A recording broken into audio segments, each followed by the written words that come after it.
WCLN 1170 Radio and Star Communications Channel 16 proudly present the We Should Know Show, an upbeat, informative look at people, places, and issues facing our community. This education-based analysis of issues will remain positive and informative. Now, here's your host, JW Simmons, as we consider closely what we should know. Ladies and gentlemen, welcome back. We Should Know's on the air. I want to thank you for being with us today. I'm JW Simmons, your host.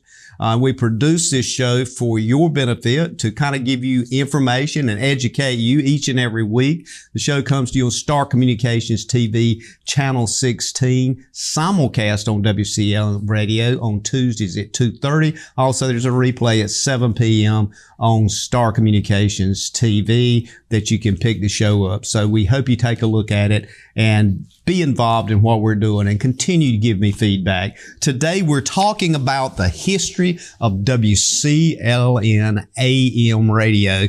And with us in studio today, there'll be some folks joining us later that we're going to get involved in, possibly at the radio station. But for today, we've got two of the key players down there, and one of them is Michael Boykin. Michael, I want to thank you for taking time and coming in and having a conversation with us. You've been there for like 19 years. Thank you, Jay. It's an honor to be here. And the other person is Tommy Elliott. Tommy, you got a history that goes way back before WCLN. You got name posture on the radio side. You actually know how to operate what they call the board. I've never figured that out, guys, but I want to start today. With our conversation about this history piece. May 25 years ago, WCLN got in gear. Mm-hmm. So, Tommy, I'm going to start with you. You date back and you got history up here somewhere of this transition. When WCLN come into play, tell us what your thoughts were. What did you see happen? And talk to us a bit about a guy by the name of Pat Dixon. Yes. Thank you for letting us come aboard. We Should Know today. It was a beautiful thing. It really was. I was a teacher assistant for many years, and somebody said, well, they've opened an AM station in Clinton. You need to go check it out. I said, do you know who owns it? They said, you know Pat Dixon? I was like, oh, cool. This is going to be great. Came in. It was just like I never left. Just flowed right in. And Pat really has helped me along the way, many years, going back to WRRZ, really. And, but yeah, it was wonderful. It was like, finally, there's a radio station that's going to pick up after WRRZ goes off the air, mm-hmm. And continue that community, hometown radio. Mm-hmm. And that's where it drew me in, really. I was like, man, this is going to be great. And if I wasn't there, the phone rang. Where you at? What's going on? You sick or whatever. But the whole thing of the transition was I wasn't there when it actually took place, but I was there the next year, mm-hmm. after the show. So you had Robert Lewis, mm-hmm. who was sort of a key player in it as well. But he and Pat both really just took me under their wing as far as 1170 goes. Mm-hmm. But if you want to go back to WRRZ, we can. But that was Pat and Dave back in those days. And those guys took me under their wing and did a lot, training. But, I could bounce back 880 AM, WRRZ, and CLN 1170 AM and see the big thing is change, mm-hmm. Mm-hmm. and how radio has not just the inside technology things, but the way the community changes, and you have to set your mind frame on that, Mm-hmm. But yeah, I was excited whenever I found out that, Pat owned this 1170 there for years, and man, it was great. It was great coming aboard. Somebody has to open that door. Somebody has to open that door. Yeah, it felt like coming home. Absolutely. It really did. That's interesting. Mm-hmm. So, listen, Mike, I want to touch with you, Mike, and you do a unique show. There's quite a few of them out there, but we were talking off air 19 years ago. Yes. There was this opportunity, and it was the opportunity to put you out there for, we don't know how many people, because we're talking 6 or 8 counties here, could be up to 40,000. Who knows? I don't know exactly, but you do a gospel show, and now it's on Sunday. Tell us how that started and how Mike Boykin got engaged with somebody like Pat Dixon and WCLN. Was that something that you thought about? Was it an opportunity that is kind of floated in front of us? Just kind of give us a bit of information on that. Believe it or not, I used to go to WRRZ when I was a little boy. And I met Pat there. He probably don't remember me, but my father used to preach on the Hanson Strickland program, the late great Friendly Boy. Yes. And so he had got sick. The Friendly Boy got sick and couldn't do the program anymore. Uh-huh. And so I was renting a building of Mr. George Wilson. And we was talking one day, and I just got to talking and talking and talking. And Mr. Wilson said, "You need to be in radio." Yeah. He said, "I'm going to call you back, and I want you to go meet with Mr. Pat Dixon." At that time, I didn't know who Mr. Pat was that well, but I got to know him real quick. And so he said, Wilson said, "You need to be in radio." He said, "So I want you to come down here and train with Jungle Jim, and let me see if you can handle the board." And I come in there, and the first week, that's Saturday, because Jungle Jim was on Saturdays. And he said, "Man, you a natural." He said, "You got it." But I remember going down to WRZ, pushing them carts in with Mr. Hanson Strickland on Saturdays. And I remember he showing me different things about the board as a little boy. Yeah. And so who knew years later that I would come down and Pat Dixon would give me a golden opportunity such as this. And it's been a great journey. Absolutely. And that name, when you said Hanson Strickland, that was a huge player at the time. I mean, folks knew that it was like something, somebody said his name, they knew it was radio. They knew it was radio. Yes, sir. And both of you mentioned something I want to kind of follow up on and just toss this out. Is that both of you mentioned something called the board. Now, Tommy, the board has changed over the years, but back at the origin, we're talking 25 years ago, the board was different then as it is now. What do you see when you flash back to that 25-year point, and what does that board look like? And then, I want to segue back to you, Mike, and see what your board looked like back then, because that's a key part of it. Well, my first radio board was with WRRZ, and it was knobs. I mean, when you say knobs, I mean, picture your stove with the burner knobs, okay? Now, give it a few, a little bit larger size, of course, but you had switches that were on top of not on top, but sat above the knob. Okay, so here is your volume for your microphone. To turn your mic on, you would flip the switch and then turn up the volume. And they would always tell you, before you hit the switch to turn off the mic, turn down the volume, because if not, you're going to hear that click on the air. Wow. That was the neatest thing. I was like, yeah, okay, I can do that. I said, now what does this do and what does that do? Yeah. But they were all knobs. Everything was knobs. And the carts you were talking about, I forgot I was going to bring one. But those were the things that the commercials were played on. It looks like an 8-track player or 8-track tape. And you take it into production room, you make your commercial, and then you transfer it to the cart, and then they can play it on the air. So it was actually a card-looking thing that you plugged in? Like an 8-track. Wow. It was pretty neat. So you were in that era then when tubes were, it was literally the tubes that had to have time to warm up and that kind of thing. Yep. The plates and the filaments. Wow. Yep. And Andy Stewart, I'll never forget Andy Stewart. He played a big part in steering me in some areas of radio. But one night he wanted me and Kelly McCullen, and there was 2 or 3 other guys.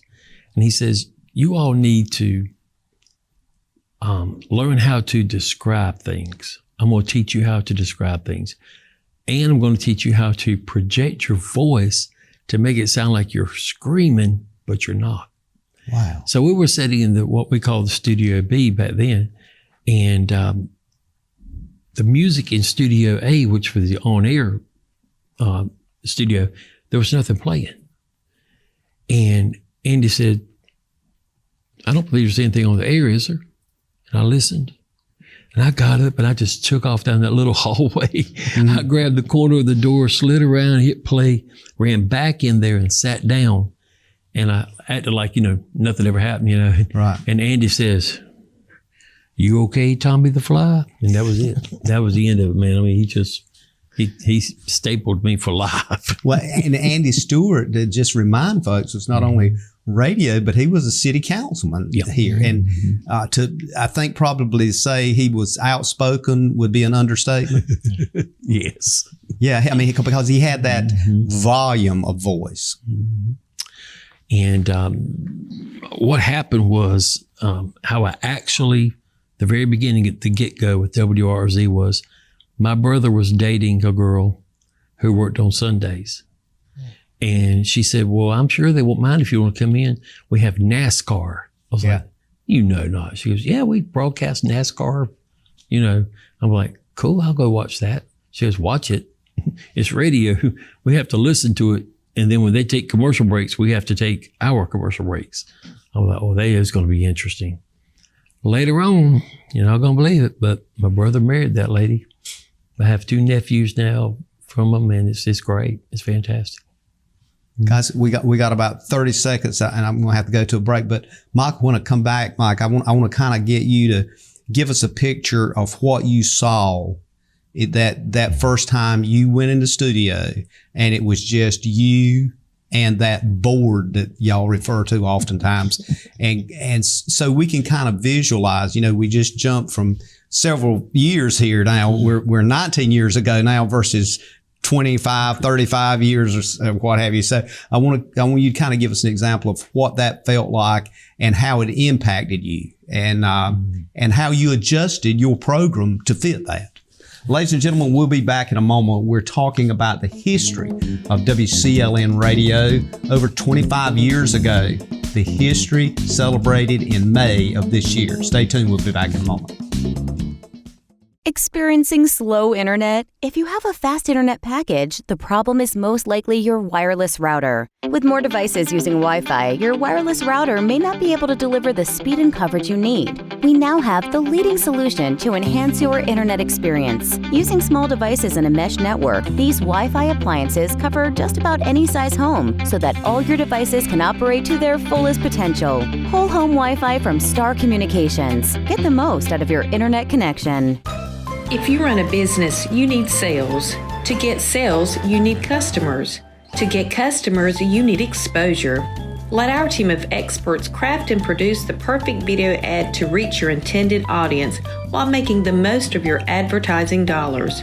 Call 1-800-706-6538 or visit starcom.net to contact our Star Communications production team and get your business moving to the next level.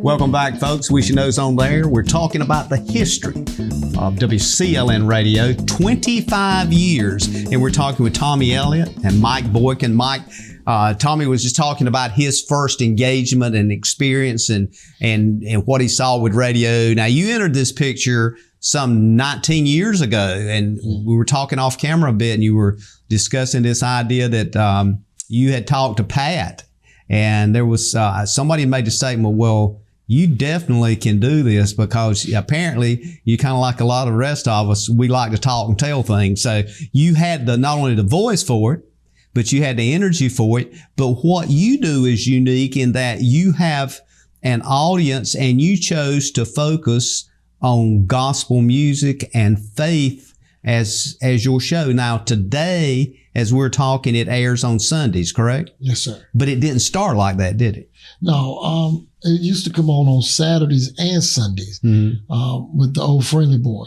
Mm-hmm. And because of my schedule, it was going to be tough for me to do Saturdays. So I think at that time when I came on, they was doing beach music on Saturdays in that slot for that full time. Mm-hmm. And then I would come on Sunday mornings at 6 like I do now till 8 and then come back on from 3 to 7, which gave me a break to go to church. So you actually come on in the mornings at 6 a.m.? Yes, sir. So you wake up not only to Mike Boykin and a cup of coffee, but that starts a person's day. Well, Yes, how sir. cool is that? Yes, and we enjoy it, and we love just, you'll be surprised the people that are up that time of the morning and that are waiting to hear that gospel music or that prayer or what have you to get their Sunday morning going. One of the things I want you to kind of help us see and feel is the moment in time you decided, well, I'm going to try this. This is something I'm going to see how it works out. Was that guided by Pat? Who kind of guided you through that initial process? Yeah, Mr. Pat Dixon.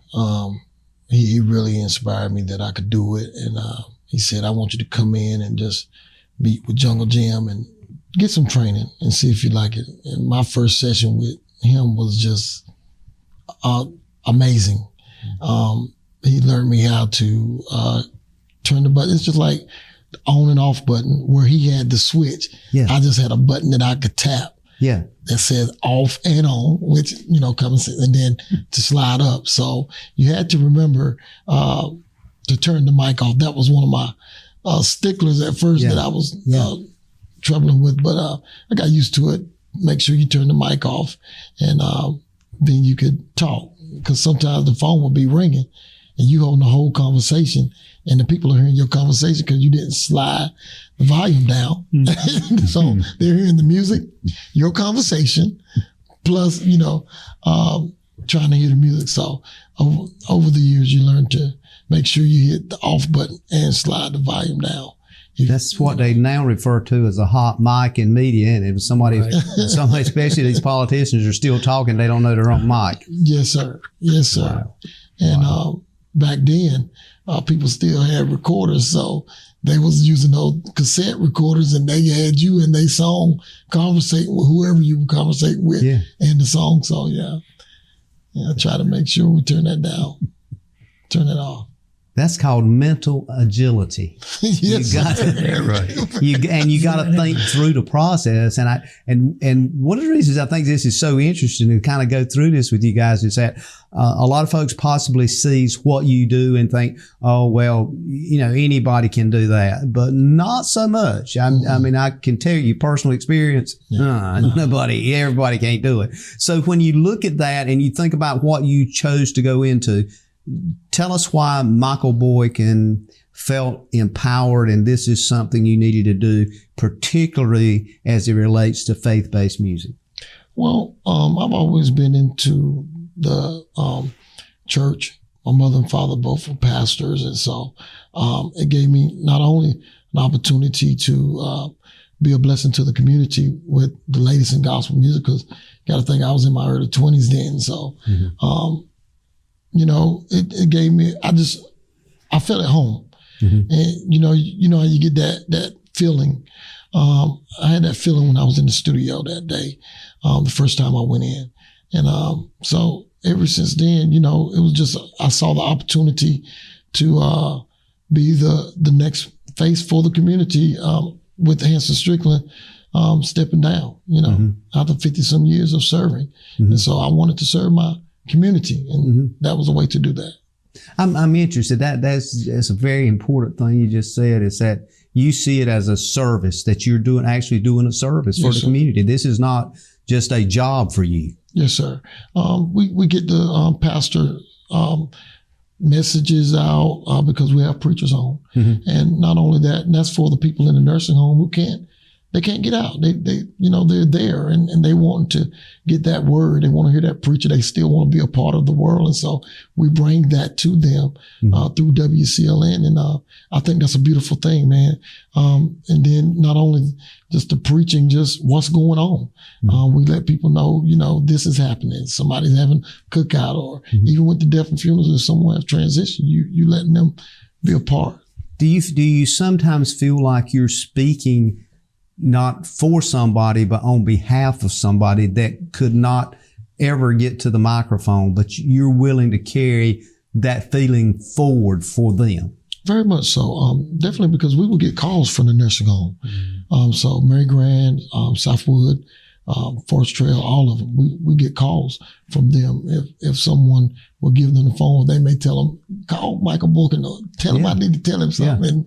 And, depending on what the subject was or what we were talking about, they would bring that old school or whatever we were missing, that component, to the table, and we would speak for them. Yes. That makes a huge difference. Yes, sir.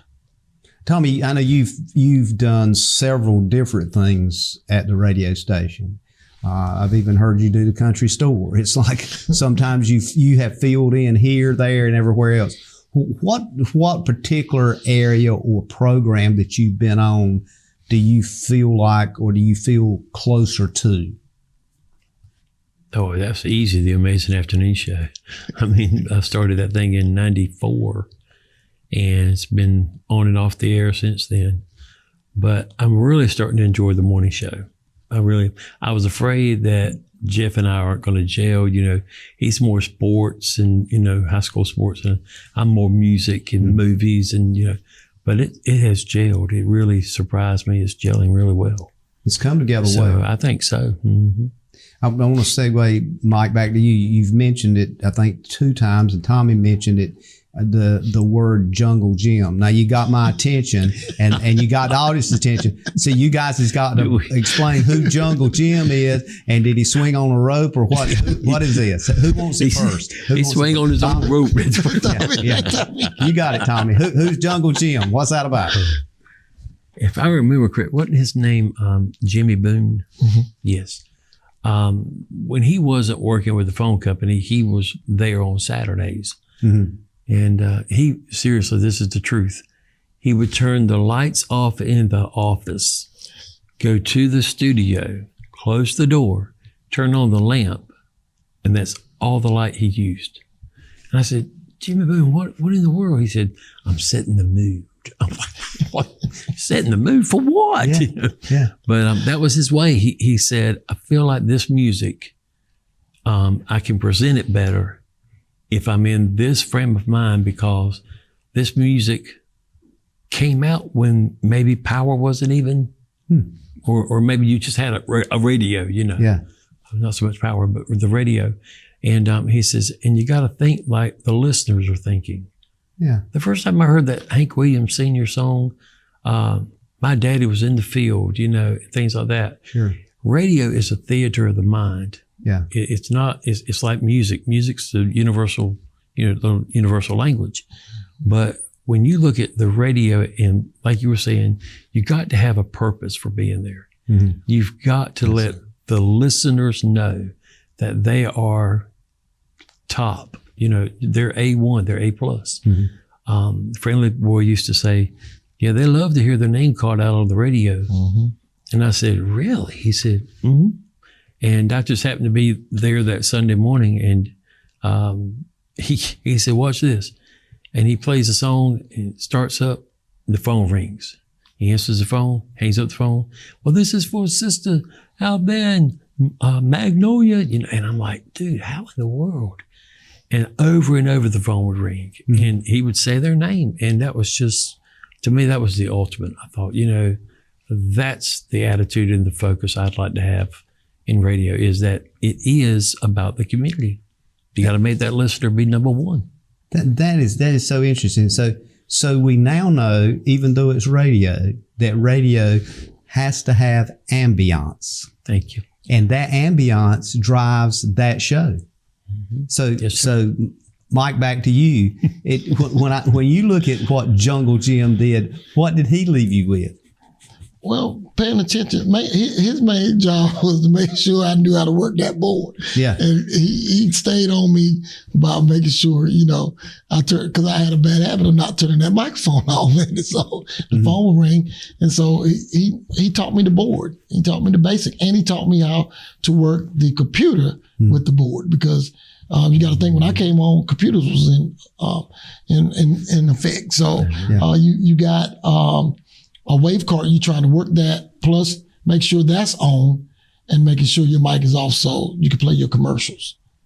And that's a lot of moving parts. I mean, you folks listening to this or watching the show today, they may think, well, that don't sound that much. But when you're doing that, and plus both you guys have to plan that show out that day. You got to know what you're going to play. Is all that work? You got to know, does this technology that you have work? And if it does, and if it don't, then you got to say, okay, who do I do? Do I call Pat Dixon? Who do I call? And sometimes you got to figure it out yourself. And to me, I think my view and looking at some of the things you guys do is literally technology driven. So when we come back, I want to kind of get your sense of, what that is. And you've mentioned a couple of players here, but kind of give you an opportunity to kind of give us some final thoughts on maybe things we have missed. Ladies and gentlemen, we'll be back in a moment. Stay tuned. We Should Know is on the air.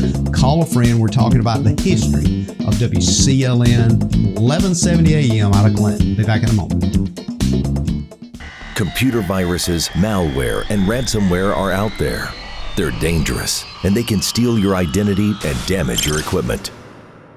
Star Communications is now offering Protect IQ. The service adds an extra layer of protection to every device connected to your network, working quietly in the background. Star can help you protect yourself from the inside out with Protect IQ. Call Star today and take advantage of this free service when you sign up for whole home Wi-Fi with Star Communications.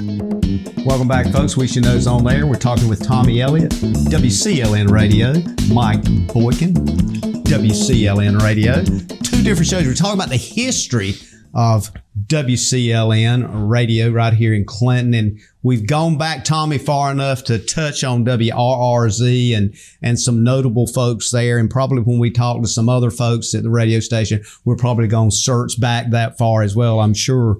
And Mike, with your show 19 years ago, does it give you pause, Mike, to think, I've been doing this now for 19 years. I mean, do you ever just kind of think about it and go, wow, time has flown? All the time. Wow. It is. When you think about it, we're almost 2 decades. Yes, sir. And pretty much the same focus on gospel music. Mm-hmm. And probably your audience has expanded. Do you get things now that people want you to play that's the same as they were 19 years ago? Or do you get requests from a younger population that wants you to play, how should I put this, maybe more upbeat gospel music rather than the traditional gospel song? Well, the beauty of our program and how it works at WCLN, in the morning, you're going to have the older people because most young people, they sleep in the morning. So that's right. We get a lot of the older music, and it gives us a chance to go back and just pull out all that old school. Nostalgia. Yeah. And then in the afternoons, we pull up the Mary Mary, Kirk Franklin, or, the up-to-date quartet music, Yeah. You play a lot of that music that you can't keep your foot still. Yeah, you're going to be paying your fees. Yeah, running. Yeah. As the old saying goes, gospel rocks. Yes, sir. It does. And Love Doctor will show you that if you ever tune in. That's amazing. Do you connect with a lot of the churches, or is a lot of your conversation with the population in the church? How does that work? I'm connected to the church. Most of the churches here, we have an organization called the Minister Alliance, and I was their minister of music for almost 20 years. For 20 years. I started out on the drums. So that's all the pastors and leaders and ministers of the area, local area here in Sampson County. And some people come in from Cumberland and other counties, but mostly from Sampson. And so by my father being a pastor and being the vice president of that organization for years, I was well connected with a lot of the pastors. And if they call, I would come in and play. So that helped a lot with the program. Absolutely. Absolutely. And it also sounds like it helped a lot as far as credibility is concerned. Yes, sir. Because you were kind of validated. Yes, sir. That's pretty cool. Tommy, one of the things I wanted to touch with you on too, as far as the history is concerned, and I'm seeing laying in front of you CDs, and I even see a big vinyl thing down there. There's a lot of stuff you've got in front of you that if you tried to play it today, you might have some trouble with the vinyl piece. So what have you got there, and how does that relate kind of to WCLN and the history of it? Well, like I said, I forgot the cart, which was the ones that actually had the commercials on them. in the RRZ days. But when you came over to WCLN, you had reel-to-reels. Mm-hmm. And what they did was this was actually a recording of a conversation, some calls from Virginia Dixon back in 2000. So how cool is that? And that's like a tape wrapped around a spool that if you show it to the average person today, especially if they're less than 20 years old, wouldn't know what it was. Man, that would be so cool to have. We should know. Do you know what this is? Exactly. But this is a reel-to-reel. And of course, you would have one here and one empty reel on this side, and it would carry the tape through. And you would record conversations. You could do commercials on them, that sort of thing. But after that, of course, there were records, there were vinyls in as well. And this one is really interesting because this is American Top 40, Casey Kasem. Yeah, what they did was when they played these, they had 3 or 4 turntables lined up. And like 1A would be, the first half, 4B would be like the last half. You'd have, your other vinyls in between. What they do is when this one finished, they would flip it over. And they'd start the next one. They'd have to flip that one over to get that section. But yeah, that's American Top 40 original. This one is from January 20th, 1979. And it says Casey Kasem is the host. That's probably a valuable piece of vinyl right there. If you think about it, if somebody would tell me, put it on eBay, and there's no telling what you might get off it. Yeah. And the only reason I have that is it came in a box of records that Mom got when she was yard selling, and she said, "I got you something." I'm like, records, records. And it was this one I bought at a little record store in South Carolina, but this is a Hulk storytelling book with the 45 in there. Now, I thought that was pretty interesting. Then, you have your CDs, Motown Sound. Today, I can't remember the year, but today in history was the day that Dick Clark passed away. Wow. This day. Icon. Yeah. I looked through some CDs at work and I found Rock, Roll, and Remember Dick Clark. Mm-hmm. This show should air January 1st through January 22nd of 2006. So, you could listen to that and get a lot of history for rock and roll music and stuff. Mike, I declare that don't seem like long ago to me. I'm just saying. I'm telling you guys, when I think about that, I can just see the Dick Clark show. I can see it. And when I look at that vinyl piece, and another thing you mentioned, Tommy, that's interesting is that historically, and maybe even further back than we're talking about, but a lot of what people learned was that tube radio in their house. They turned it on and it was all the stories. It was things that people listened to, and they would gather around that as a live fixture. Mm-hmm. But in the studio, those were live people reading scripts. Yeah. And if somebody knocked on the door or something, there was probably a piece of wood there and they knocked on it. If there was if they were putting together a house, they would actually have a nail and a board and a hammer, and they would do that, and that would be the sound effect. And what we're talking about here is that ability to be able to translate the audible to the visual mind, which is another huge dynamic. And I would think probably, Mike, in your program, you're doing that every Sunday with religious music, because the point is the music you're playing is enriching the spirit within that person. Yes, sir. That's just amazing how that works, isn't it? It's beautiful. That's why we do what we do. Exactly. Yeah. Exactly. We do it for the community. We love the people.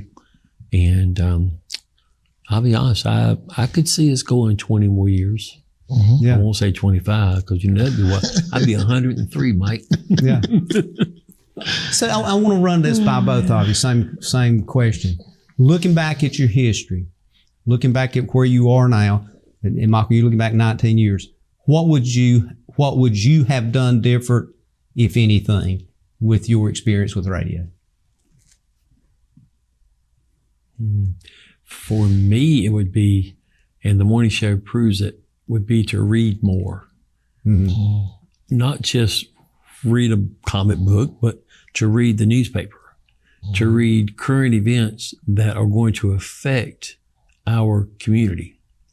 And, I read paper now. I don't mean I don't know how to read. I'm just saying. Just take the time. Take the time. Focus on what you're reading.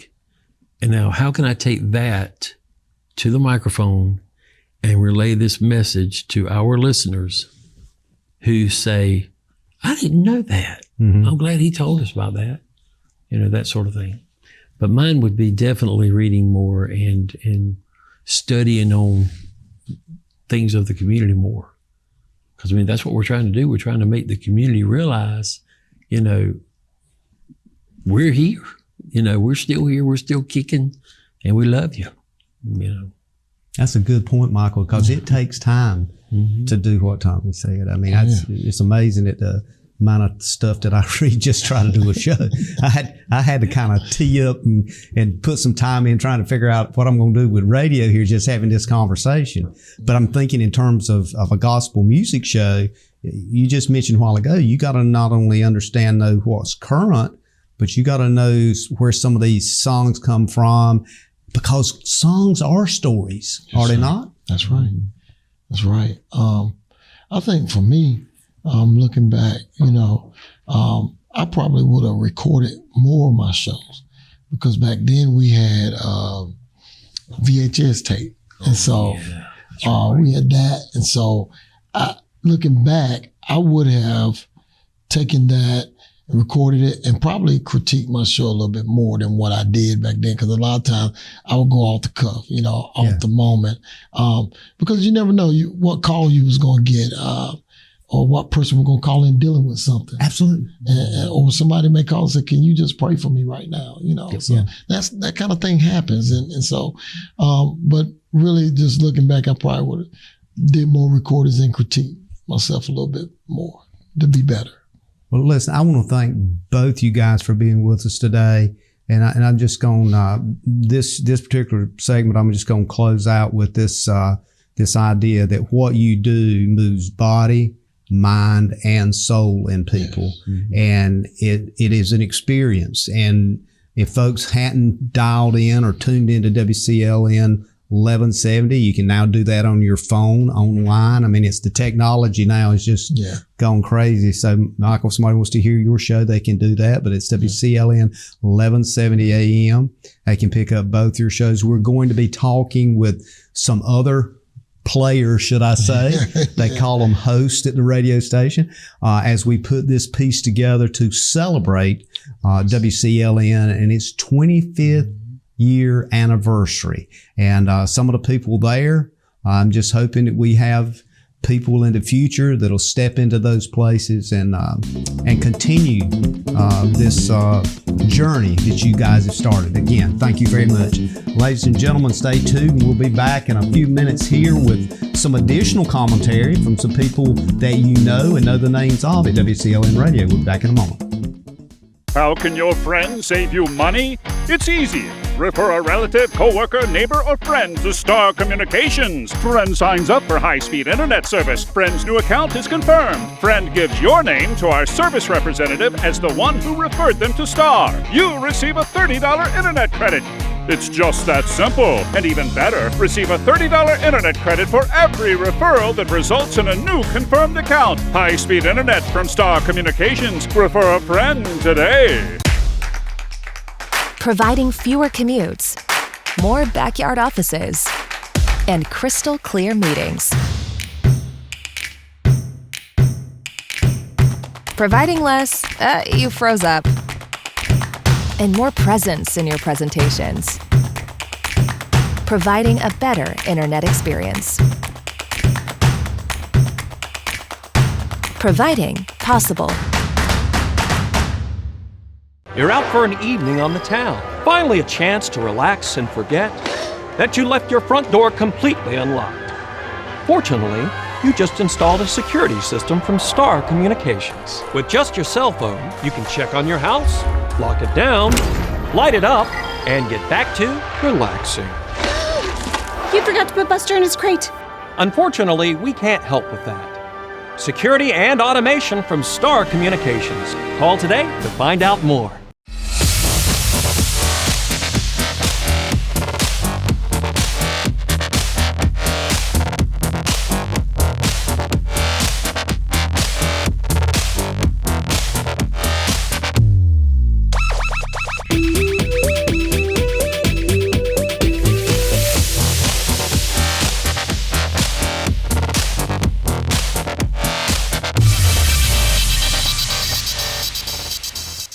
Welcome back, ladies and gentlemen. JW Simmons here. The name of the show is We Should Know. We just are in the middle of a show today, actually working through the process. We're now out of the TV studio. We're now at WCLN radio station, and we're talking to Wayne Weeks. Wayne, thank you for being with us today. Glad to be here, brother. That name, Wayne Weeks, means a lot coming from WCLN Radio, but I want folks to know that we're actually doing a tribute show to the 25 years that WCLN has been in business, been operating. Not only have you been part of that, but you go back to something called WRRZ, close to 36 years, as I understand, in radio. Double R Country. That is unbelievable. AM 880. When we look at that, not only have you got the history, but you can tell us a little bit about that transition from when it was WRZ. How did WCLN come together as you recall it from your role as being part of this radio station for all these years? Well, I actually started with WRZ in 1988. And as things progressed and things happened here, Mr. Wilson had asked me about participating over here some because I was working with them part-time on Saturdays. And I just couldn't do it because my insurance business was in its heyday and I couldn't do a good job of either one. So as time progressed and Pat sold out to Dave Denton, we had a discussion and I told Mr. Wilson he might want to talk to Pat Dixon. And he did, and then a few weeks later, a gentleman by the name of Nolan Wiggins, better known on there as Nolan Z, and Pat Dixon and myself met over at the old Waffle Kitchen, which burned a few years ago, and that was actually the inception of WCLN as it stands today. It already existed, but it was a contemporary gospel station out in a mobile home out on 421. And I had been working with RZ 5-6 days a week. I do a program on Saturday morning till 12 o'clock, leave there and go over and do a 2-hour Southern Gospel program at WCLN on Saturdays. So, but anyway, as this progressed, we met and then we talked about it some more. Pat would come by my office and we would kind of lay out our strategy on what we were going to do. And that's how it evolved from that point to getting to the point that we're at now. I actually started my program about 15 days ahead of the time we actually made the transition because it was already gospel, so it was easiest for me to transition into Southern Gospel for the hour-and-a-half program that I do every day. So you were actually there and saw that movement when Pat Dixon and his family decided, well, we're going to purchase the radio station, and moved it from that to where it is today? Well, actually, Mr. Wilson maintained the station for a period of time. The Dixon family purchased it later, and several years later, as a matter of fact.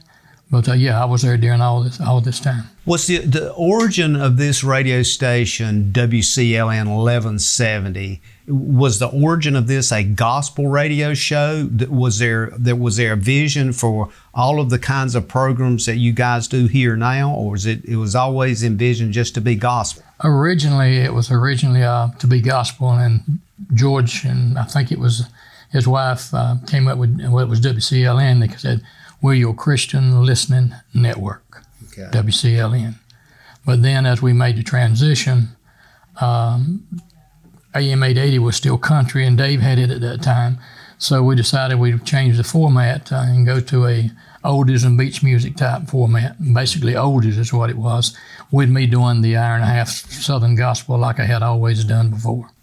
And interesting you mentioned that because I want to get into it where you now have done from this radio station, 25 years, you've actually done that Southern gospel type of music, and your following is tremendous. But what a lot of folks may not know about you, a lot do. I'm sure a lot of your listeners that are hearing you today know this. It's old news to them. But you've literally been involved with a band for years, going about churches, traveling all over the countryside, singing gospel music. Yes, we've had a quartet since 1975, known as the Viewmasters Quartet, which we retired the name Viewmasters August the 19th of 2023.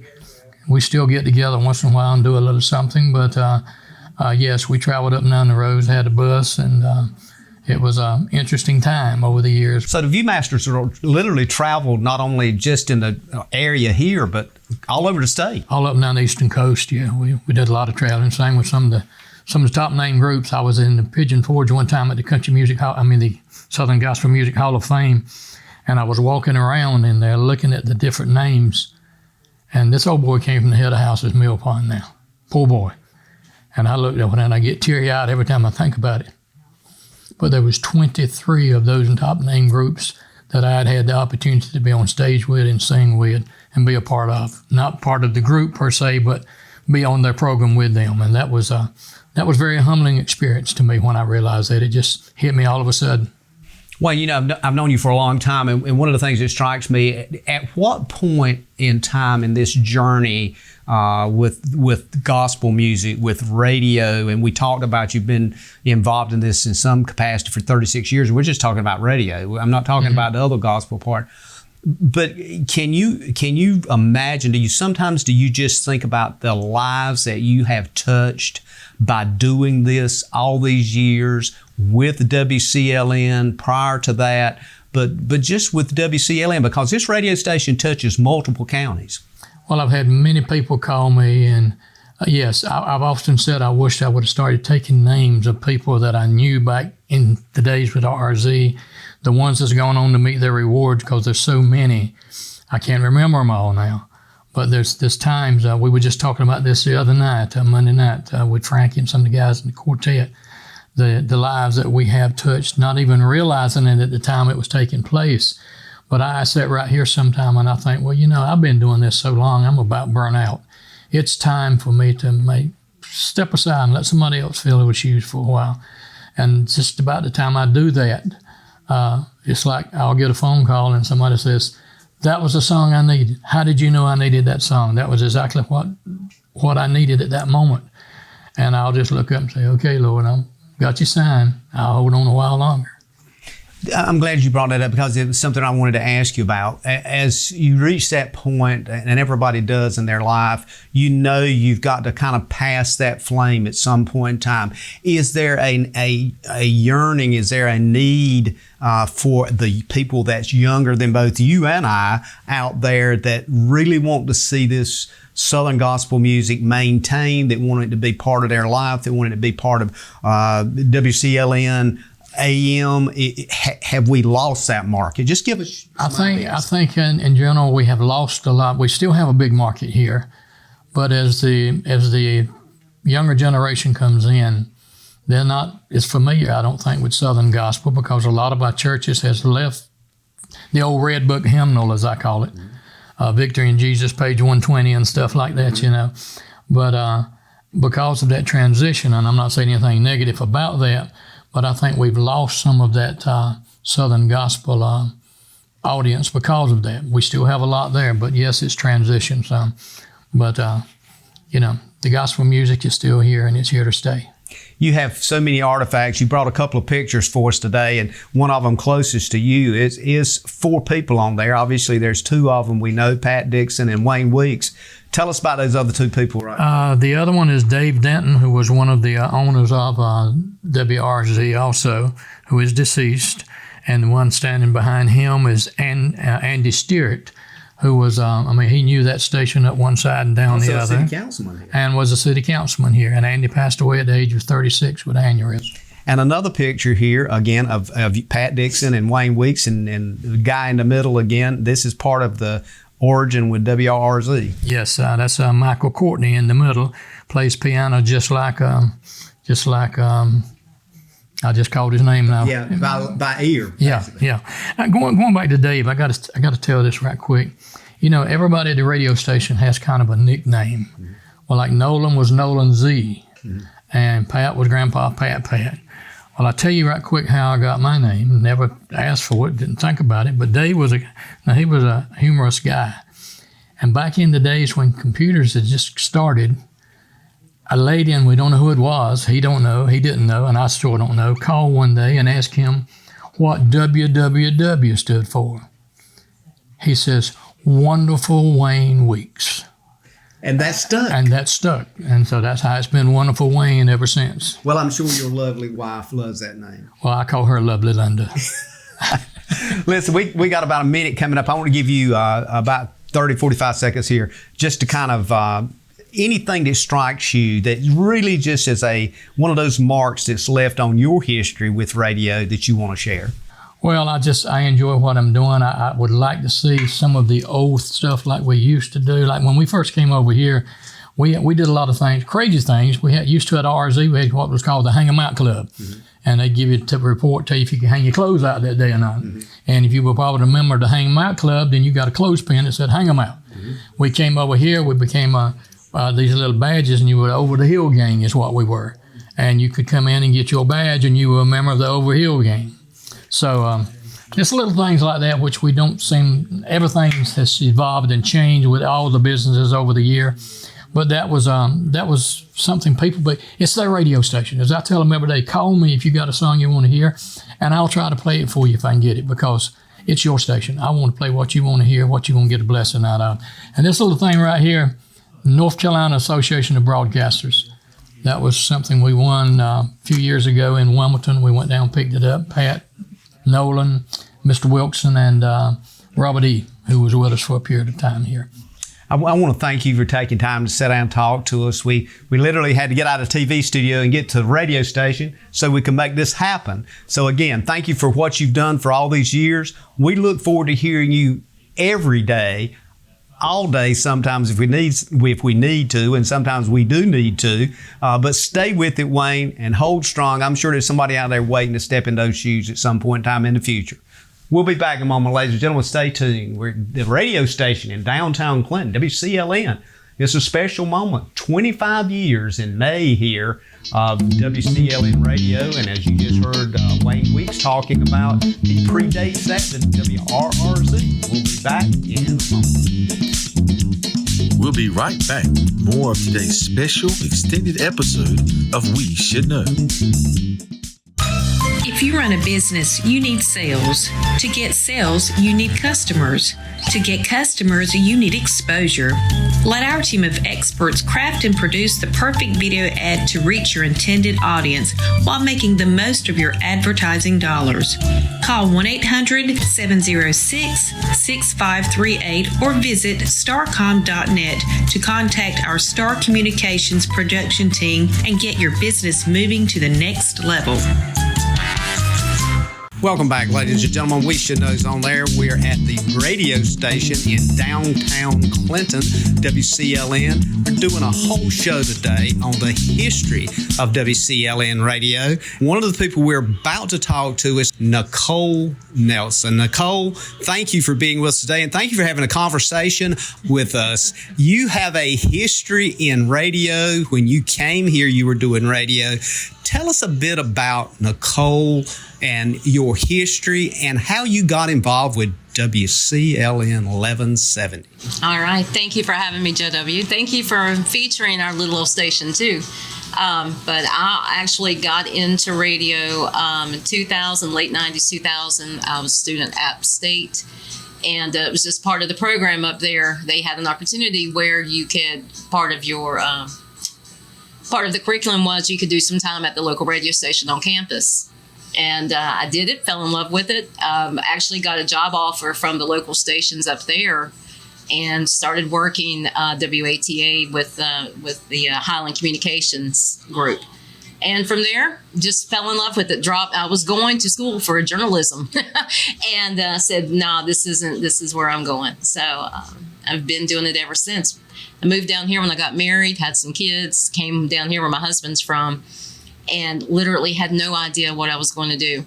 I knew I wanted to do radio. And it's what I always say.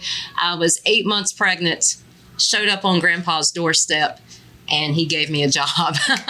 And not a lot of people would have done that, but he took a chance on me, and I'm so glad he did.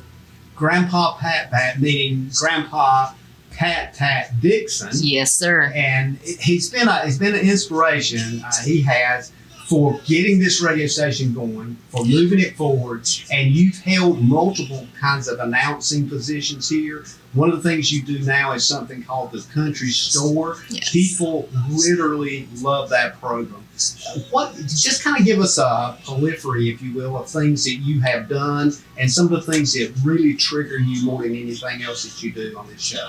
That's the beauty of local small town radio, is you get to wear many hats, and you do get that experience. But with the Country Store, I think that has been by far one of the experiences that I have most fun with, because you do get that interaction one-on-one with the people. And the creativity that some of these people have. I think the popularity of it comes from just getting a good deal. There's stuff on there that some of the items on there you can't find, or the prices, you're not going to be able to find those anywhere else. But throughout I have done pretty much everything from the office side. They do continuity and traffic, which controls commercials. I've also been news director. I have not done the sports. So watch out, Sable. But mainly just on air. That's been my main thing. Is I like being behind the mic. I love music. I've always loved music, and I love being one-on-one with the listeners. If that's something they want to hear, I want to be the one to do it. If they're feeling sad and they need something to pick them up, I want to play something that, if they want to honor someone. That's what I remember when I was growing up. Radio was a huge part of my life. And I'm just trying to give back those feelings that it used to generate with me when I was younger. Nicole, if you will kind of give us a sense of what you want folks to feel when you're talking to them. I know a lot of times on the Country Store and other programs you do, I've heard people say, I would like to see Nicole. I've heard her voice, and I just think so much of her. So they're going to get to see you now and hear you. What do you want to resonate with folks about Nicole Nelson? Just that I'm no different than anybody else when you see me in the grocery store, or when you see me on the street. I'm a mother, I'm a wife, and just come in here. My job just happens to be getting to talk to all of y'all at the same time. And when I'm behind the microphone, I want to help. Generally, Country Store, and whether it's the Country Store or whether it's the afternoons or whatever, we're here to help you, whatever that may be, whether it's to make a couple of dollars to stretch out your grocery list and, feed the kids for a couple of days, whether it's to help you clean your closet out, make some room, or if it's to help brighten your day, or, maybe there's a song that, your mom's not with you anymore. Maybe there's a song that she loved that you want to hear that day. I want to make that happen for you. And bottom line, it's about helping. Community, local, AM radio, you don't get that with FM. You get a friend. FM radio caters to a lot of things. You can call them and you can talk to them, but they're not going to know who you are. There are people that call. I know when Keith calls, I know he wants to hear the Monkees, or I know when Miss Linda calls, she's having a bad week right now. She may, that's something you don't get. Those are neighbors helping neighbors almost. But that's the best part of the local side, is being able to actually be one-on-one with the listeners. It's interesting you mentioned that, because I want to kind of follow that thread a little bit and this relationship with AM radio. There's a lot of conversation now with all the medias that we have exposed on our phones. When you turn a TV on, all these platforms are there. How strong do you think, and will AM radio be around 5 years, 10 years? Do you see that much pull for AM radio? I do think it will be here. AM radio is not going anywhere. The face of AM radio we may get a facelift, may need a little tightening here or there, but overall, no, AM radio is not going to go anywhere. the capability of AM radio to see itself through this technology that we're going, this whole shift in technology that we're going through, will depend on the AM station itself to change. You have to grow with your cultures, like you have to start streaming. The kids nowadays, they're not going to go cut on their AM radio, but they will tune us in on their smartphones. So you'll see a lot of AM stations doing the simulcasting. What we have with Star is very unique. These options, that's what you have to do in order to continue to roll with the flow. And I think a lot of the surviving AM stations, or the successful ones, you'll see doing these more ventureful kind of type of things that they're doing. You mentioned Star Communications, and of course, Star Communications, media, TV side. How important has it been to have that relationship that you just mentioned with Star Communications? Oh, I think it's huge. I think it's huge. The partnership is, like I said, it's unparalleled, I think, for this region. I don't know of many others that do this. Some cable companies, they would have the radio playing in the background on some of their local channels, but to have the actual live action cameras in here, to be a part of the radio, to marry them together is such a unique opportunity. A lot of people will just turn their TVs on during the day while they're going about cleaning their house. They're listening. There again, that was a part of the way I mentioned AM. When they started this, Grandpa or whoever started that had that vision to take AM radio to another level. Well, to do this, we've got to mingle with another media. And that's where they went with Star. And I think that will only grow. You'll see more, you may even see more radio stations beginning to do it. But I do believe it is vital to a small town scenario. I want to thank you for kind of what you do here. And obviously, a lot of folks may not know this, but oftentimes you do have a voice such that people like to use it for advertising. You've done quite a bit of that. Yes, sir, I have. I've also I've done some game show hosting as well. That with Busy Bee Productions. That was also, he went to Myrtle Beach, but he was in Boone. We had a show called Scrambled Squares. And that was a very unique opportunity. I got to do the show host, or not the host, but the voice behind it, what you would call it there. But that was kind of cool. Other than just I think just going back to the whole radio, the radio one-on-one, that's the heart of it. That's what makes it different, makes it unique. They say that it's a really easy job. You just get to go in there and play music all day. And it is, I get to sit down. I'm not outside digging ditches all day. There are a lot more physical, strenuous jobs out there. But when you get to any kind of entertainment, the power or the work comes in from when you come in that door, when that mic comes on, it doesn't matter what kind of day you've had.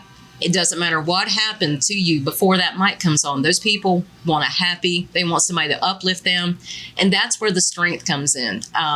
It may be an easy job per se on the outside, but on the inside, these guys and gals behind the microphone, the strength it takes to put out a good show on some of the days when they're at their worst is unimaginable. And it really pulls, it pulls a lot on them. So I think the strength of a DJ or a radio announcer, or even a TV broadcaster too, to be able to leave their troubles at the door and go on there with a smile is amazing. It's a big strength. Very good point. And a lot of folks, I've been told that the radio reaches 6-8 counties in the eastern part of the state here. That's pretty huge. It is. And now online, we're viral. So we're all over the world now through the streaming and just through technology. We can be anywhere in the globe. Nicole Nelson, want to thank you for being with us today and taking time from that microphone to get on our microphone and our camera and letting folks really know you and see you and understand Nicole Nelson. Thank you for what you do here in Clinton and for WCLN Radio. Thank you, sir. How can your friends save you money? It's easy. Refer a relative, coworker, neighbor, or friend to Star Communications. Friend signs up for high-speed internet service. Friend's new account is confirmed. Friend gives your name to our service representative as the one who referred them to Star. You receive a $30 internet credit. It's just that simple. And even better, receive a $30 internet credit for every referral that results in a new confirmed account. High-speed internet from Star Communications. Refer a friend today.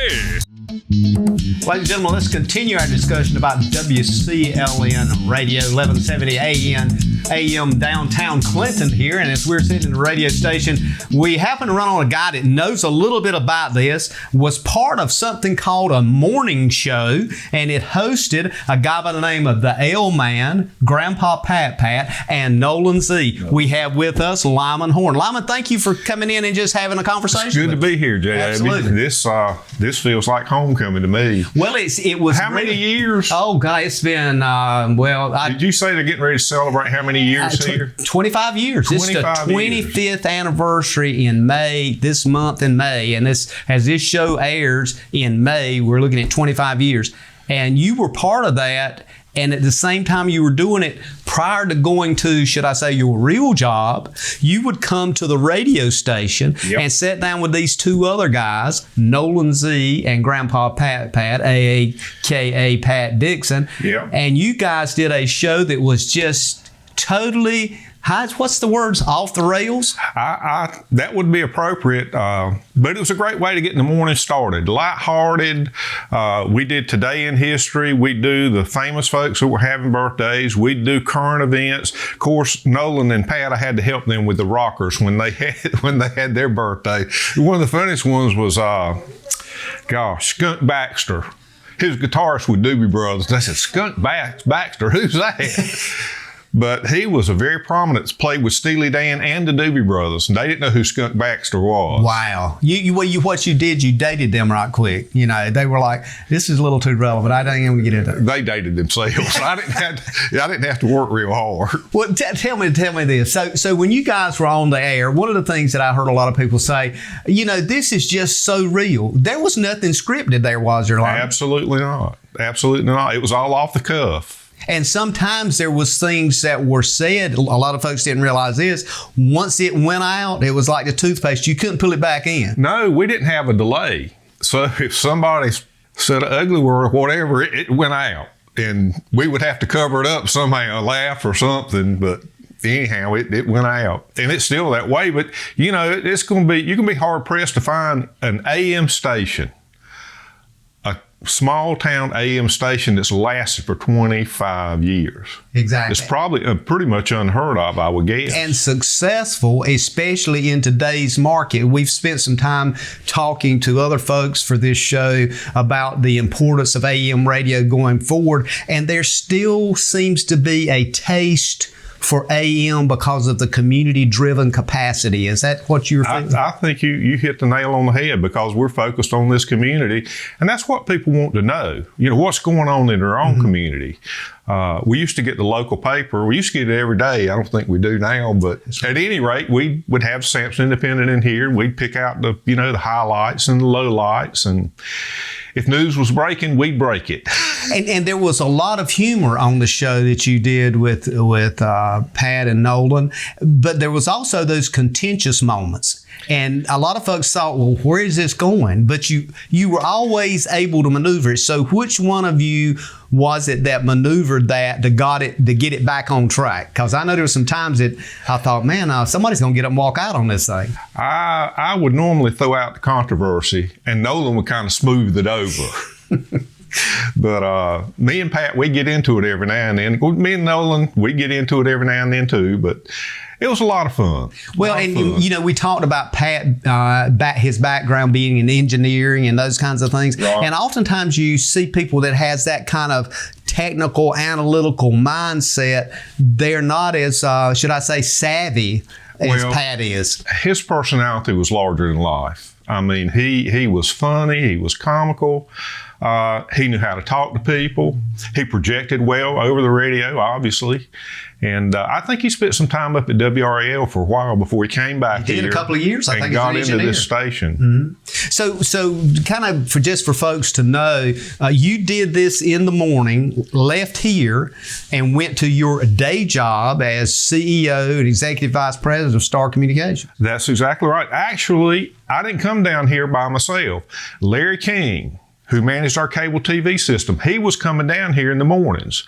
And he asked me, said, Lyman, why don't you come on down and join us? Well, I came down and joined, and Larry left, and I stayed. It was, you were seduced into it and left right there. Yeah, but it was a labor of love. The moments that you had, those moments of clarity that you felt like you were really connecting, can you share some of those with us? Where those moments, maybe Pat was reading something from the paper and you would question him on it, or vice versa. Oh yeah, I would question him all the time. It upset him too. He got upset a time or two, but you know, we would get over it and go ahead and do the show like we're supposed to. But I threw the controversy out there, and he would run with it.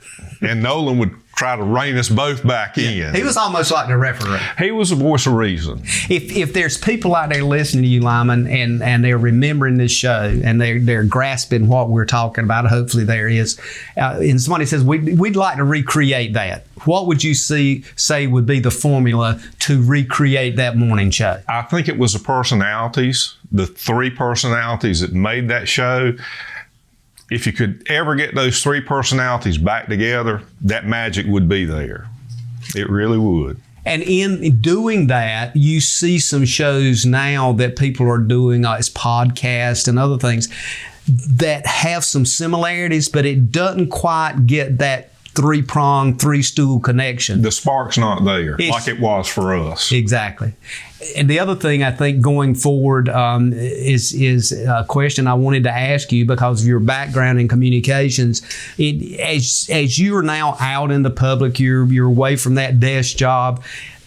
Is AM radio something that is going to be, should I say, residual? It's going to have the gravity to stay there through all of this other communication we're hit with? I think so. It's pretty much a standard, but you're right. We've got entertainment at our fingertips. I mean, just immediately. Mm-hmm. You know, go to YouTube, go to this, go to that.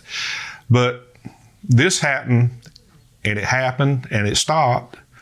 But it was genuine. Mm-hmm. It was genuine. Mm-hmm. It was from the heart. Mm-hmm. And it was a daily thing. Yes, it was a daily thing. A lot of people didn't realize. They thought, well, these guys are just doing this one time a week. I said, no, that was like Monday through Friday. No. I told them one morning I was taking my granddaughter to school, and I had my cell phone up, and she said, Papa, you shouldn't be texting. I said, I'm not texting. I'm answering emails. So how was your did people from other counties, I know Star had a broad service area, did some of your customers at that time, Star members and customers, did they say, Lyman, I saw or heard you on this radio station? Oh, yeah. And I've heard people say, since you're not there, I'm not listening anymore. Which that's kind of heartwarming, but anyhow, it's kind of sad. You know. Well, it's an era gone by, but you know, as you just pointed out, there's some things that we need to hold on to, and there's some things we need to cherish. I agree, but I don't think that electricity will ever be there again. It would be hard to replicate in today's market, probably. Yeah, it would. Unless you had a certain formula that you were doing to market something that was unique, that would kind of lend itself to that. I agree. That's kind of amazing that somebody that was in your position literally would take his personal time to participate in that kind of conversation. But the good side was you got some plus in notoriety, I think. Well, it was a lot of fun, and like I say, it was the best way for me to start my day because I knew once the show got over and I went to work, there's no telling what I'd be facing. That's right. You know, so anyhow, I had a lighthearted start to the morning. We'd banter back and forth and have a good time, and then I'd go sit down at my desk job. Well, thanks to you, Nolan, and Grandpa, Pat Dixon, for making that happen. Thank you for coming in and having a conversation with us today. You're certainly welcome. Good to see you, Absolutely. JW. We'll be right back with more of today's special extended episode of We Should Know. Computer viruses, malware, and ransomware are out there. They're dangerous, and they can steal your identity and damage your equipment. Star Communications is now offering Protect IQ. The service adds an extra layer of protection to every device connected to your network, working quietly in the background. Star can help you protect yourself from the inside out with Protect IQ. Call Star today and take advantage of this free service when you sign up for whole home Wi-Fi with Star Communications. The following segment contributed by the Tar Heel Traveler of WRAL.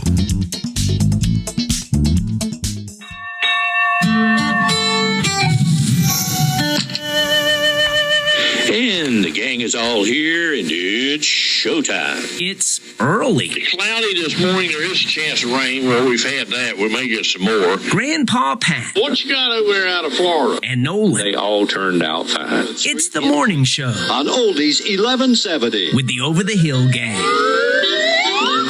And I said, good Lord. Good golly, they've worked together a long time. If he wasn't so old, it wouldn't be bad. But, but it makes me feel younger, to work with him. And here, Papa. Oh, yes. Pat and Nolan. In 1963. Have known each other for decades. Probably, 50 years? Have worked together more than 30 years. And we got into radio because it beat working for a living, and so. Actually, they're on TV now, too. $150 worth. The local cable station. Is that unusual to be broadcast on TV while you're on the radio? I don't know of anybody else in North Carolina that does that. Funtime Oldies 1170. There's also the big window. Can't take my eyes off of you. We have a lot of people that ride by and wave, blow the horn. They enjoy being, I guess, a part of it, Downtown Clinton. All-American City. Carrots, fruit cup, fresh fruit, and milk. The school lunch menu. Birthdays. Haley Smith has a birthday today. Anniversaries. On this date in 1951. Local gas prices. The lowest we've seen in this area is $2.45. If it seems like a throwback in time, It's time for the weather. it is. There's a comfort in a small town radio station, don't you think? There is. And people know you. I go in the grocery store and people speak to me and I say, oh, no, that is, And here, Papa. This is a unique area for radio, especially. Nolan and Pat both grew up in this area. It's amazing how many people turn the radio on and they let it run all day. They listen all day. Where every selection is a hit. How possibly could we get tongue-tied or make mistakes? That's part of live, local, small-town radio with the Over the Hill gang. Let's see, is that all you got? Not quite. Got a lot of years ahead of us. The Over the Hill gang still going strong. You're just too good to be true. We'll do it again tomorrow, Nolan. All righty, thanks.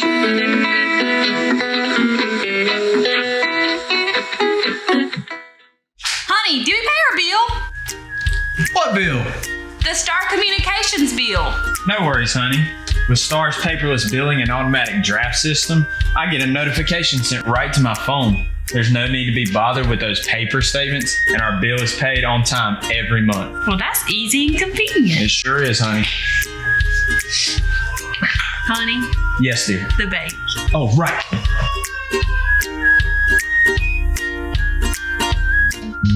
Ladies and gentlemen, welcome back. Thank you for being with us. We're still right here at the radio station, WCLN, downtown Clinton, 1170 AM. It's a historical moment, 25 years here in Clinton. The radio station touches multiple counties. We're talking with Ron Davis. Ron, you're kind of listed as a co-owner here at WCLN. You married into the Pat Dixon family. That's right. I want to kind of get your take today on AM radio, a sense of where we're headed. We've talked to a number. In fact, we've tried to talk to every one of the folks that host shows from the radio station here, and we've done pretty good. I think we might have one that I couldn't get in because of his work schedule. But just let's talk about AM radio and from your perspective, kind of helping everything run smooth here.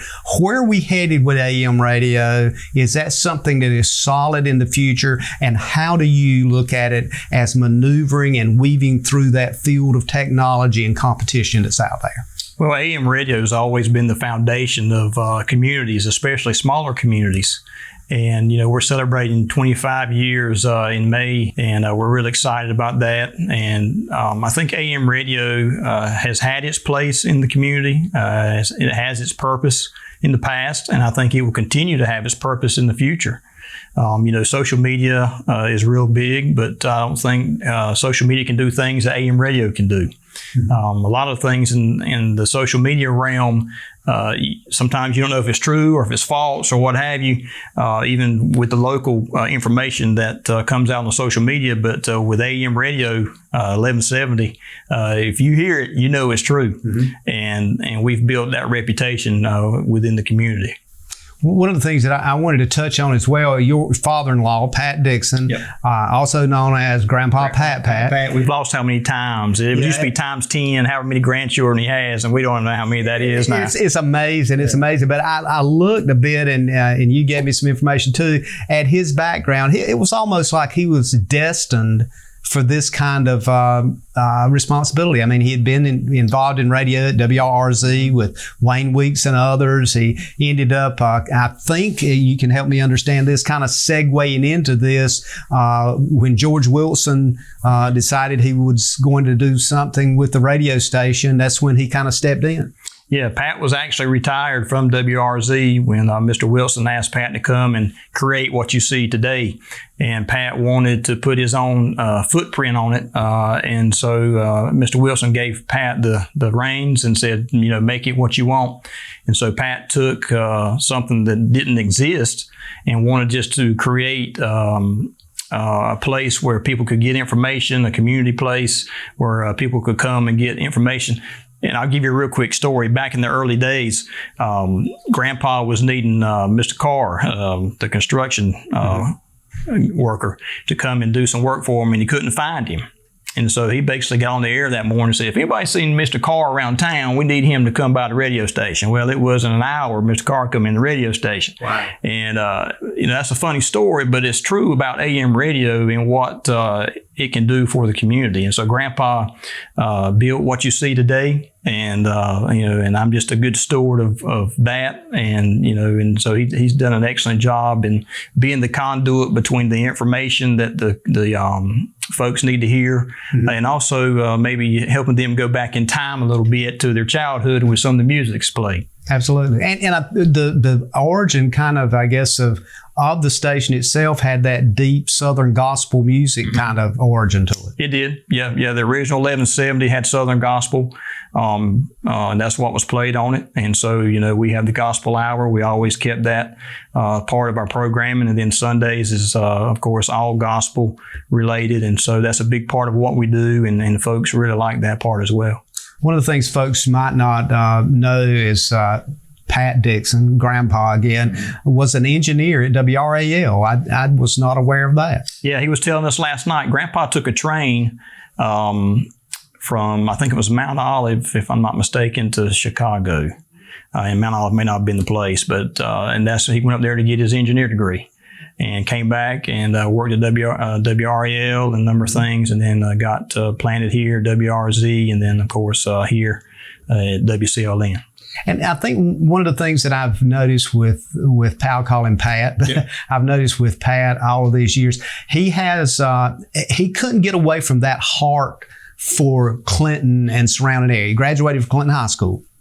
He did. He graduated from Clinton High School, and he's known as the weatherman. He's still, the weather is really big with him. He loves, I'll walk in even today and he'll say, "What's the weather like outside?"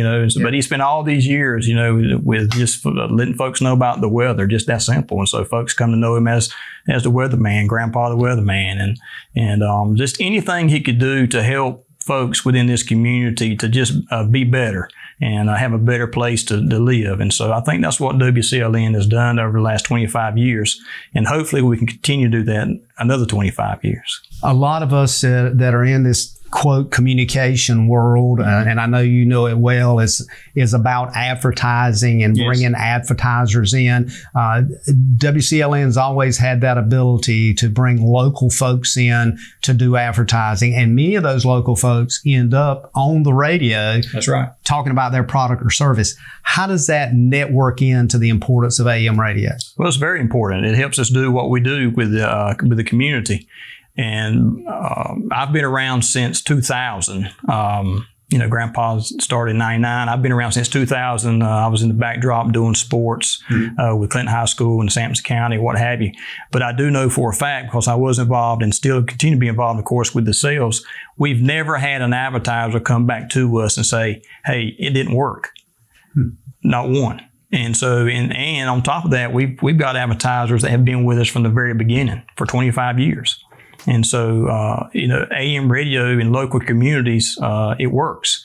And so it's good it's good for us as a business because it allows us to help the community. But of course, it's good for the advertisers as well because they're able to reach the folks within the community to help build their businesses. And that's what we do. We help other businesses build their business, and we do everything by handshake. We don't do contracts or anything like that, like the bigger radio stations do. You come in, we do everything by handshake. It's very personal. And it's very personal, and it works for us. Is it a huge benefit to have the variety of shows that you have? We've talked to a number of hosts here, and one of the things that struck me, you got everything from the country store to gospel hour to news briefs. As you just pointed out, the weather, if you want to pick up the weather, and you just got a flip of a switch. Is that diversity of programs critical part of that? Yeah, one thing we talk about here a lot with our employees is that we're a radio station for everybody. And everybody has different wants and needs and likes. And so we try to create an environment where folks can tune in at their certain time and hear Southern gospel music, or they can hear country classics at 10 o'clock. Or they can, go on the morning show and hear Tommy the Fly and Jeff, cut up and, make them feel good when they get ready to go out to work, or hear Nicole in the afternoons, on the way home. And then, of course, we've got the country store, which is our, most popular programming. And so, it's a variety for everybody. It strikes me as just listening to you and having a little knowledge of what goes on here, that this is almost like the dinner table at home in the country. It's you got all the menu that you're used to, and you're in your comfort zone when you turn that dial and it hits 1170 AM. Oh, absolutely. And the great thing about the technology now with AM radio is you don't just have to turn the dial now. Of course, you've got oldies1170.com, and you can get that on your cell phone. Just pull it up on your browser, and it comes up now, and you just save that to your phone, and you can sit at your dinner table and hear oldies. Put some earpods in. That's 24 hours a day. And so we have folks all over the world, believe it or not, that listen to oldies1170.com. Right from downtown Clinton, directly across from the courthouse. And I think the beauty of what you're saying is there's something here for everybody. That's right. And you can tune in. And we just talked to Nicole. She's going to be part of this conversation today as well. And she talked about it. She had folks often to come to the door to see her and and to bring her some goodies occasionally. Oh, yeah. So it is a family piece. Here that I'm feeling. And we just want to be a part of the community and make the community better. I think Pat's goal was, to leave it better than you found it. And of course, that's our goal as well, is that when we get to the end of our reign, and hopefully somebody else will be there to take our reign, we can look back and say, you know what, we left this community better than we found it. And that's the piece that 1170 brings to this community. We're gonna get ready to close out here. As you know how this rolls. Is there anything else you want to touch on before we get to that point of pulling the plug on We Should Know for the day? Well, first of all, you're part of 1170, right? Back we got started right here, and it's been so good to see your program and grow from that, and you're still a part of that. So we really appreciate everything you do. 2010 has been a long time ago. Yeah. And so we really appreciate that. but the biggest thing is this: we really appreciate the folks of Sampson County and all the folks around the community that continue to support us, and our advertisers continue to support us as well. We really appreciate that. Relationship with Star Communications. Star Communications is a fantastic relationship we have. Star TV that started back with Pat, and I think it was maybe even before Lyman. That partnership started, and it's so valuable to us and them as well. And so we really appreciate everything they do for us. And hopefully, that what we do for them, I know they appreciate that too. Well, maybe sometime we'll be able to come on in the future and talk about another show that used to be on, and that's Nolan Z and the L Man and Grandpa. That was a whole nother show. We'll try to get that in. Ladies and gentlemen, I want to thank you for being with us today. We look forward to seeing you again with We Should Know in the TV studio sometime next week on Tuesdays at 2:30. Stay tuned, and may God bless.